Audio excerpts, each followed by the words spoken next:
Olá, telespectadores da Teresópolis TV. Estamos aqui mais uma vez com o programa Opinião e hoje nós vamos falar sobre narrativas. O que são narrativas? O porquê esse tema é importante para o nosso dia a dia? Porque nós estamos vivendo uma era de narrativas. E, o pior, narrativas falsas, narrativas mentirosas, narrativas que recebem apoio para que se tornem verdadeiras e que, na verdade, não são verdadeiras. Mas isso não é um problema atual. As narrativas são antigas. As narrativas que douram a pílula dos que ganham e transformam os perdedores em vilões sempre aconteceu na história da humanidade. É preciso que haja uma aura de heroísmo. Aura é aquela aliancinha que se coloca na cabeça dos santos, sabe? Para que eles sejam vistos como anjos. Ou então como o chifrinho que se coloca na cabeça dos diabos para que eles sejam vistos como demônios.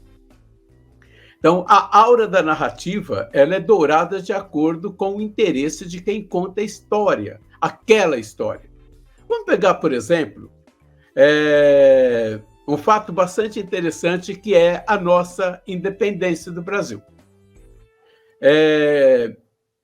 Todos nós conhecemos, porque aprendemos na escola, que Dom Pedro I estava vindo para São Paulo, em missão oficial do governo, e, de repente, ele foi interpelado no meio do caminho por uns soldados que estavam vindo do Rio de Janeiro,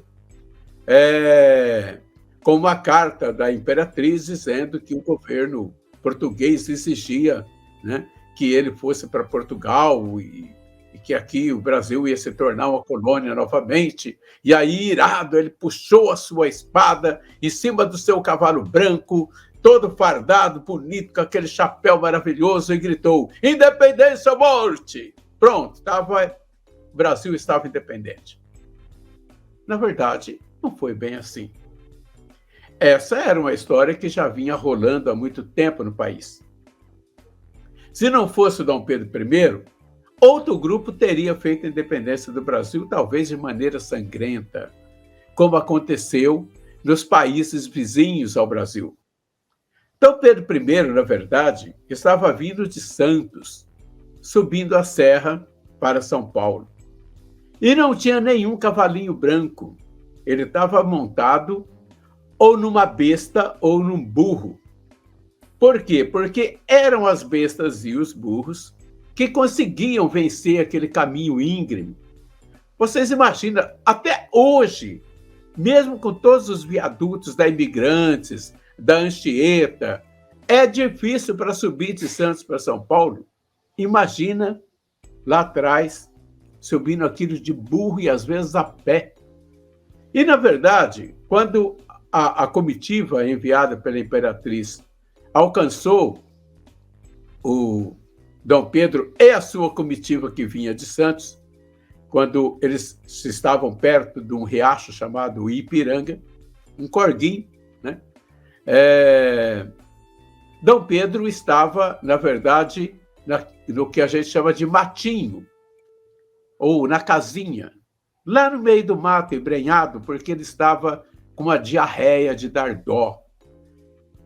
Acontece que na noite anterior, o Dom Pedro ele tinha comido alguma coisa estragada na casa da Domitila, Marquesa de Santos, que era sua amante, com quem ele teve vários filhos. E ele estava no mato. Ele estava lá fazendo o trabalho, né, de pôr para fora aquilo que estava incomodando o seu intestino. Ele acabou, levantou as calças, foi para lá, e aí,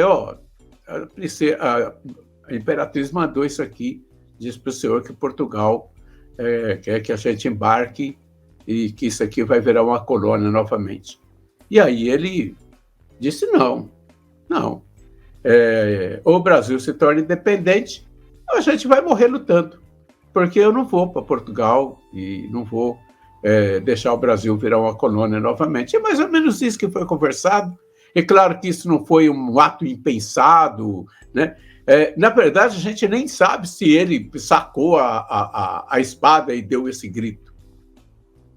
Ele provavelmente deve ter virado para o pessoal e falou: gente, ou a gente consegue essa independência ou vamos todo mundo morrer, né? Mas vamos lutar para que a gente não tenha que ficar novamente na dependência. Até porque o pai dele, o Dom João VI, quando saiu do Brasil e voltou para Portugal, deixou o Brasil na miséria. Ele deixou o Brasil sem um centavo no banco. Ele deixou o Brasil com dívidas para ser paga. A imperatriz costurava, remendava as roupas de Dom Pedro porque não tinha dinheiro nem para fazer vestes novas dignas de um imperador. Né? Então, isso é uma narrativa. Qual é a narrativa? O Pedro Américo, um pintor brasileiro, pegou um quadro da República da Revolução Francesa, copiou esse quadro e colocou Dom Pedro em cima de um cavalo branco, fogoso, e aquele monte de soldados de um lado, um monte de soldados do outro, e ele com a espada erguida. Aquilo nunca existiu. Esse quadro é uma narrativa falsa. E hoje nós estamos vivendo a mesma coisa, vivendo de lendas, de narrativas construídas. Porque o Lula é um ladrão, porque a Lava Jato... a Lava Jato não provou nada. Assim como hoje o Bolsonaro está sendo taxado como ladrão, mas até agora ninguém provou nada contra ele. Então, gente, são narrativas que estão colocando famílias contra famílias, irmãos contra irmãos, primos contra primos, amigos contra amigos, em nome do quê?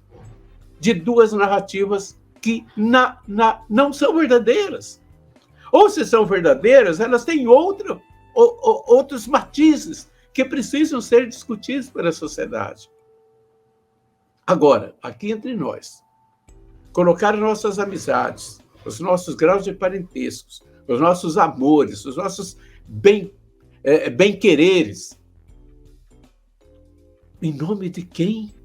De duas personalidades, dois homens falíveis, que têm diarreia como nós, que se não tomar banho fede. Para! Ei! Nós somos muito maiores do que isso. Nós, brasileiros, somos muito maiores do que isso. Então, está na hora do Brasil e de nós, você que está me ouvindo, eu que estou falando, pararmos para analisar essas narrativas. É verdade? Não é verdade? O que realmente está acontecendo no país? O porquê que, de repente, ontem era o Bolsonaro que não prestava, hoje é o Lula que não presta. Ontem era o Lula que era o herói e o Bolsonaro era o bandido. Hoje o Bolsonaro é o herói e o Lula é o bandido. É isso mesmo? A quem isso interessa? Interessa deixar o Brasil como ele está? Com o índice de desemprego aumentando, com os preços subindo e acontecendo o que os empresários brasileiros têm de melhor: falsificar as coisas. Hoje você está comendo requeijão com um amido de milho, com maisena. Hoje você está comendo mussarela com maisena. Hoje você está comprando um pote de 500 gramas com 400 gramas e o preço mais caro. É isso que o empresário brasileiro sabe fazer de melhor. Está na hora do Brasil começar a questionar os seus empresários, começar a questionar a sua narrativa, a verdadeira, e, claro, construirmos algo melhor, que seja bom para todos nós, que seja bom para o Brasil. Porque, como diz o filósofo inglês John Stuart Mill, o bom governo é aquele que faz a maioria da população feliz. Se a maioria da população não estiver feliz, o governo não é bom. Até mais.